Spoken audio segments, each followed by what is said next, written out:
지금 민주당에서는 그 주말에 김태진 원내대표가 그랬습니다. 윤미향 의원은 나름대로 최선을 다해 소명했다. 국조의 대상이 아니다. 이상하지 않습니까? 물론 국조라고 하는 것이 국정조사잖아요. 네. 그러면 정대협의 활동이 국정과 연관이 있어요? 굳이 따지자면 평범한 시민들의 한 끼 밥도 나라 일과 관계가 있다는 논리로 보면 당연히 관계가 있겠죠. 그런데 그게 권력하고 어떤 관계가 있는지 따지고 보면 말도 안 되는 소리죠. 시민들이 이게 335가 아닌데 십시일반 모아서 낸 그 성금이 어떻게 쓰였는가 하는 이걸 가지고 국정조사한 사례도 없고 법적으로 말도 안 되는 거죠. 그러니까 민주당의 시각인 것 같습니다. 물론 뭐 지금도 많은 언론들이 이간질에 여념이 없어요. 뭐 윤미향 어쩌고 저쩌고, 윤미향은 뭐 어쩌고 저쩌고, 내부적으로는 부글부글 이딴 식의 헤드라인이 엄청 많이 나오거든요. 김태진 원내대표나 이해찬 대표는 결이 같습니다. 나름대로 열심히 최선을 다해 소명한 것으로 알고 있다. 검찰에서 수사를 하고 있기 때문에 본인 소명은 보시기에 충분하지 않았다고 볼 수도 있다. 윤 의원 건은 국정조사 대상이 아니다. 이런 거거든요. 그러니까 사람에 따라서 그런 거잖아요.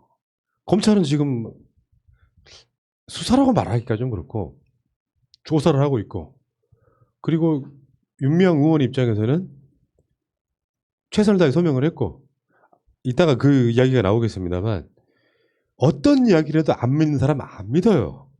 그러니까 뭐 디테일한 어마어마한 걸 한 4시간 5시간 잡아놓고 개인 계좌에서 이만큼 들어와서 그걸 다 소명한다고 해도 안 믿을 사람 안 믿어요.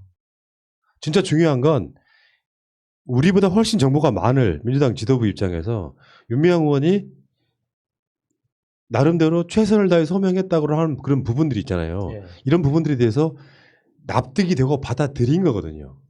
그러니까 이게 윤미향 의원이 직접 소명한 거 말고 지금 현재 정의연에 근무하고 있거나 한 20, 30년 전에 이 정의연에서 그러니까 과거 정대협에서 근무했던 분들의 이야기를 들어보면, 그러니까 정의연은 비정상적으로 일을 해왔는데 그게 어떤 측면이냐면, 보통 비영리 단체에서 회계 자료를 보관해야 될 법적 의무 기간이 짧으면 5년, 길면 7년, 8년 정도밖에 안 됩니다. 그러니까 뭐 해봤자 기부금 관련해서 뭐 5년, 7년 정도 이렇게 법적으로 자료를 보관해야 되는 기한인데 그걸 뛰어넘어서 30년이 지난 자료까지 지금껏 보관하고 있다는 거예요. 그러니까 지금 이런 윤리적인 논란이 생길 거라는 걸 이미 알고 있었다는 거죠. 그거에 대해서 일찍부터 걱정했기 때문에 투명하게 처리를 하고 그 자료들을 지금껏 보관하고 있었다는 거. 이게 훨씬 더 비정상적인 거거든요. 왜 5년, 7년이 지난 자료를 지금까지 보관하고 있냐고. 조중동이 그거잖아요. 뭐 아니다 했지만 부정적인 이미지만 엄청 씌워놓고 지들은 가짜뉴스로 막 폭격 때리듯이, 심한 경우는요, 이 기자놈들이 내가 봤을 때 지가 이런 기사 썼는지 기억도 안 날 기사들 많을 거예요. 되게 막 우라카이 하고 이러면서 어떻게 소명을 해도 결국은 비판할 수밖에 없는 대상인 거예요. 그러면 여기서가 내가 윤미향 기자회견에 대해서 가치 판단을 할 때 저 정도면은 나름대로 납득이 돼라고 생각하는 부류가 있는 반면에, 한편으로는 윤미향의 기자회견에 대한 평을 조중동을 봐. 조중동 입장에서는 뉘앙스가 그렇죠. 충분히 설명되지 않았다는 뉘앙스로 가면 자기가 그 이야기를 듣고 다시 이야기를 하는 거예요. 충분히 납득이 안 되고 설명이 되지 않았기 때문에 윤미향은 제대로 해라. 어떻게 해명해도 윤미향에 대해서는 공격할 사람들입니다. 이 지점이 정말 있다는 거고. 근데 이게 똑같은 이야기들이 있잖아요. 예전에 이제 이재명 지사 때도 그랬지만 뭐가 있으니까 저렇게 언론에서 떠드는 거 아니냐. 그러니까 조국 장관 때도 그랬어요. 뭐가 없는데도 불구하고 없는 걸 저렇게까지 지어내겠느냐. 있으니까 저렇게 언론에서 이야기를 하겠지. 똑같은 방식으로, 그러니까 그 똑같은, 겉으로는 민주당을 지지한다, 민주당을 찍었다 하고 이야기하는 사람들이 항상 똑같은 패턴으로 똑같이 속고 있다는 거죠. 언론에서 떠들어대면 뭔가 있으니까 저렇게 이야기하겠지. 그러면서 결국에는 시간 지나면 어떤 일이 있었는지조차 다 까먹고 그냥 지나가는. 그런 일이 반복되고 있는 거죠. 그러니까 그 미래통합당의 김근식이 한 말이 난 정말 역대급 코미디였어요. 윤미향 의원이 진땀을 흘린 기자회견을 두고 한 말. 거짓말과 죄의식으로 불안해하는 진땀은 끝까지 비오듯 들리게 된다. 거짓말을 하기 때문에 당당하지 못하고 잘못한 걸 스스로 알기 때문에 자신감이 없고 그래서 내내 진땀이 나는 것이다. 앞으로 미래통합당 부류가 어떤 환경에서도 기자회견하다가 땀을 흘리면 거짓말하는 걸로 이제 결정을 내려주십시오. 이게 아니 이런 식의 뇌피셜들이 이게 공공연하게 유통이 돼야 됩니까? 네, 미래통합당은 이런 의혹에도 기자회견 자체 같은 걸 하질 않잖아요. 그냥 뭉개고 가는 거고 사실 이번 기자회견도 검찰 수사 대상이 되어버렸기 때문에 사실 검찰 때문에 이 기자회견 안 할 수도 있었어요. 그럼에도 불구하고 기자회견 끝내고 질의응답까지 다 받았고 지금 김근식이 하는 주장은 조국 장관 때 주강덕이 이거 손 이렇게 하는 걸로 조국이 거짓말하고 있다. 뭐 긴장하고 있다. 이렇게 주장했던 거하고 똑같은 거거든요. 이 사람들 왜 그러죠? 아니 이게 정치인이라고 하면 최소한 어떤 기본은 지켜야 될 거 아니에요. 팩트에 근거한 걸 이야기해야지. 추정 거짓말하니까 땀 흘리는 거야. 거기 엄청 많은 사람들이 와가지고요 기자회견 할 때, 그러니까 그렇게 넓은 공간이 아닌데 기자들이 수백 명 들어와 있는 상태라고 하면 어떻게 되겠어요? 덥죠. 실내 온도 장난 아니게 덥죠. 그리고 사람 체질에 따라서 긴장했을 때 땀을 흘리는 사람이 있는가 하면 또 어떤 사람은 혀를 낼름거리기도 합니다. 이명박이. 이명박을 말하는 게 아니라 그런 경우도 있다는 거죠. 그러니까 어떤 한 특정한 현상을 보고 저것이 거짓말이다, 진실이다, 긴장했다 이렇게 단정 지을 수가 없는 거예요. 사람마다 다른 건데 환경 따라도 다른 거고. 정말 희한한 놈들이에요. 보면 땀 흘리니까 거짓말이라. 이거는 정치권에서 유통되는, 그러니까 정치의 수준이 높아지면 유통될 수 없는 말들이에요. 비과학적이잖아. 그래놓고 이게 거짓말하는 결정적인 증거라는 이 말의 의미는 반대로 말하면 윤미향 의원이 거짓말한 증거를 못 잡았기 때문에 결국에 미신 같은 걸 갖고 오는 거랑 똑같은 거예요. 맞아요. 그러니까 뭐 객관적인 자료로 대응을 하는 게 아니기 때문에. 네. 그런 것도 있었고 지금 그 곽상도는요. 이 소녀상 배지 등을 판매하는 사회적 기업 마리몬드 여기에 지금 정의기억연대에 후원한 기금을 부풀리거나 정의연이 축소 신고했을 가능성을 제기했어요. 가능성. 이게 바로 마리몬드 제품입니다.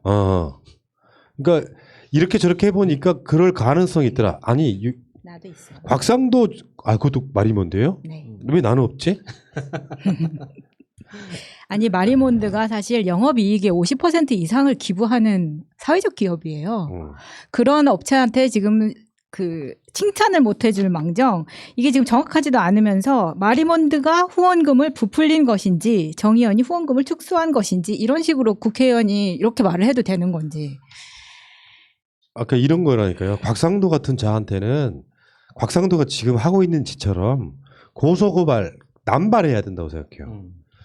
특히 문 대통령 가족 내에 대해서 아니면 말고 식으로 던졌던 게 수십 가지잖아요. 지금까지. 네.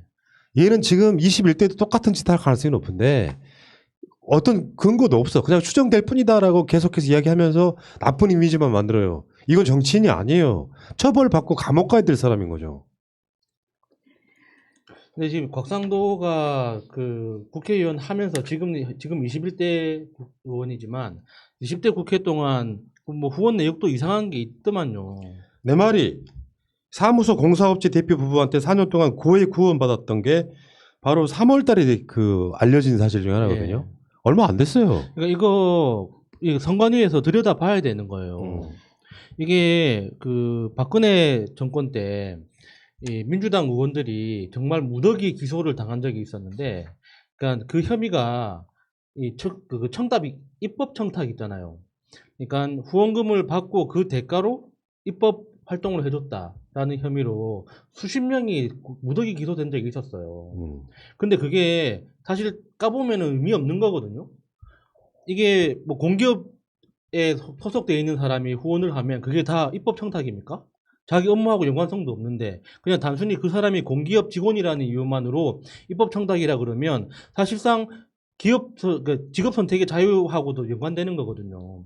근데 이번에 곽상도 의원이 밝혀진 거, 이건 자기 지역구 사무실 공사를 해준 사람한테 지급한 대금만큼 그대로 다시 후원금으로 받은 거거든요. 희한하지. 근데 이거를 조금 자세히 보면은요. 2016년 7월에 대구 사무실 리모델링비로 거의 2천만 원. 그러니까 1969만 원. 네, 이 정도를 이제 리모델링을 하는데 이 업체 사장이 곽 씨예요. 같은 곽 씨야? 네, 같은 곽 씨예요. 아. 그래서 이 사람이 한 달 전에, 그러니까 이 리모델링을 하기 한 달 전에 500만 원을 후원을 하고, 야, 그럼 행님이 하면서 줬나? 네, 그리고 몇 달 후에 또 500만 원을 후원을 합니다. 근데 사실 140만 원인가 그 이상이면 고액 후원자로 등록이 120만 돼야 원, 돼. 120만 120만 원. 근데 500만 원 두 번 했는데도 고액 후원자 이름이 없는 거예요. 그리고 이 이후에 2018년과 2019년에 또 각각 500만 원, 500만 원 해서 1000만 원을 후원을 하는데 이 사람은 이 업체 아까 말했던 곽 씨의 부인입니다. 이 부인이 이 업체에 감사로 등록이 돼 있고 이 부인 이름으로 또 1000만 원을 하는 거예요. 그러니까 토탈 이 부부가 합쳐서 2천만 원 후원을 하게 되는 거죠. 예. 그러니까 리모델링 비용하고 거의 맞먹는 걸 됐는데 이 사람이 알고 보니까 곽상도 의원이 그러니까 의원이 된 후에 후원회장을 맡은 사람이더라고요.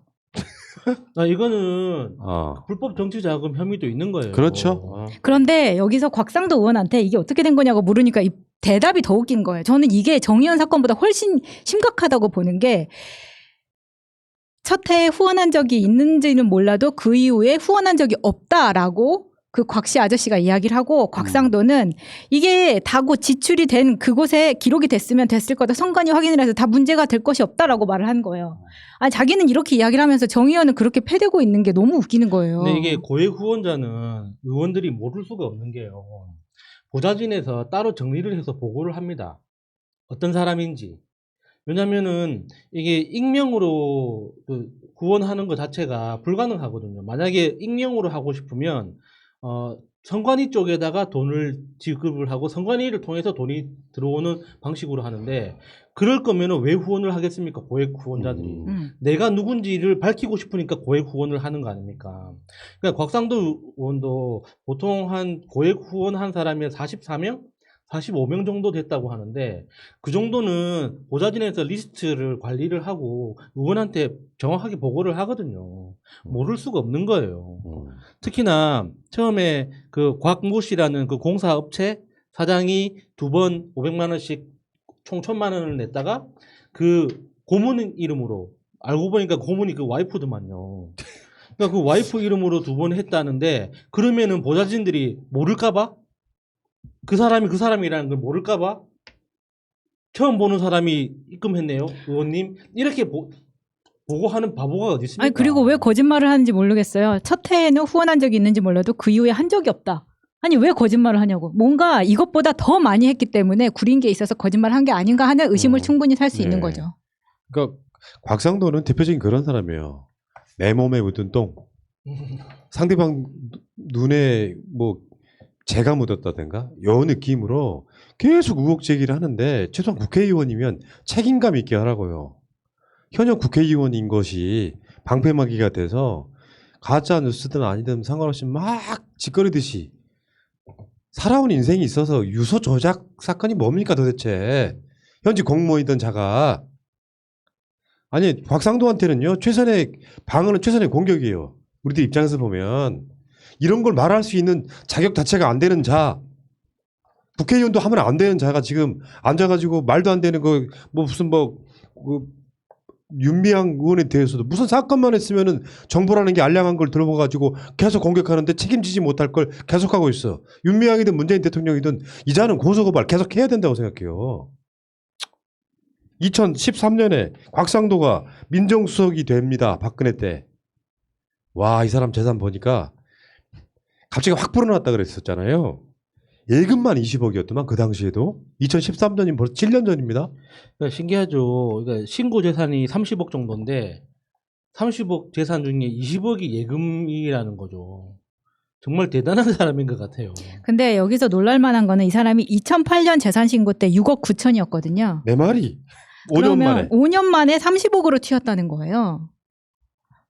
야, 30년 동안 2억 모은 사람도 있는데. 그러니까 이게 30년 동안 진짜 2억 모은 사람을 5년 동안 30억까지 모은 사람이 패대기를 치고 있는 거예요, 지금. 이게 말이 되냐고. 이게 말이 되냐고. 아 진짜 그 노하우 좀 알려줬으면 좋겠다. 아니, 근데 마차님 사실 부럽잖아요. 부럽습니다. 네. 아니 이제 국민적 관심사가 그렇잖아요. 30억 동안 30년 동안 2억을 모으는 방법과 5년 동안 30억을 모으는 방법. 국민들한테 알려줬을 때 어떤 게 사회적 효과가 더 크겠습니까? 아니, 그러니까 예를 들면 이런 거야. 정치인이나 공무원이 뭐 뇌물 받았다 이런 차원이 아니라 예를 들면 땅이나 집을 샀어. 그래서 그게 갑자기 올랐어. 그게 도덕적으로 어마어마한 지탄을 받아야 될 거라고 생각해. 일종의 갑자기 땅값이나 집값이 올랐다고 하는 건 투기에 가깝거든요. 그렇죠. 그러면 그게 되게 어떤 구조 속에 놓여 있냐면은 정보를 미리 알고 샀을 가능성이 높은 거야. 이게 사회에서는 당연시 야씨 뭐 검사 정도나 했으니까 또는 뭐 변호사나 좀 했으니까 뭐 당연히 그런 정보 갖고 돈이 재산이 갑자기 막 30억씩 불어나고 이러는 건 당연한 거고 30년 동안 그것도 곽상도가 폭로한 거잖아요. 5번 그러니까 5번 모두 현찰로 샀다. 마치 5채인 것처럼. 근데 그게 보면은 1억도 안 되는 것도 있고요. 4천 얼마짜리. 지금 2억 조금 넘는 뭐 이런 정도. 네, 5년 만에 23억을 모았다는 이야기잖아요. 2008년에 6억 9천에서 2013년에 30억 가까이 됐으니까. 근데 이 안에는 잠실의 장미 아파트도 들어 있습니다. 그건 이제 재개발 들어갈 거라서 더 뻥튀기가 될 거예요. 네. 아, 참 뻔뻔하다고. 최소한 곽상도는 입 닥쳤으면 좋겠는데 뻔뻔하다고. 좀 심하다고. 곽상도는 아마 내가 봤을 때 정치 끝이 그렇게 좋을 것 같지는 않습니다. 패스트 트랙이 남아 있습니다. 그러니까 뭐 정확하게 아직 그 밝혀진 건 아니지만 대한민국 역사상 최대 대출 사기건에도 이름이 올라가 있다. 그런 소문도 있죠. 많이 있어요. 곽상도는 언젠가 한번 모아서 털릴 날이 전에 있을 거라고 봐요. 기다리십시오.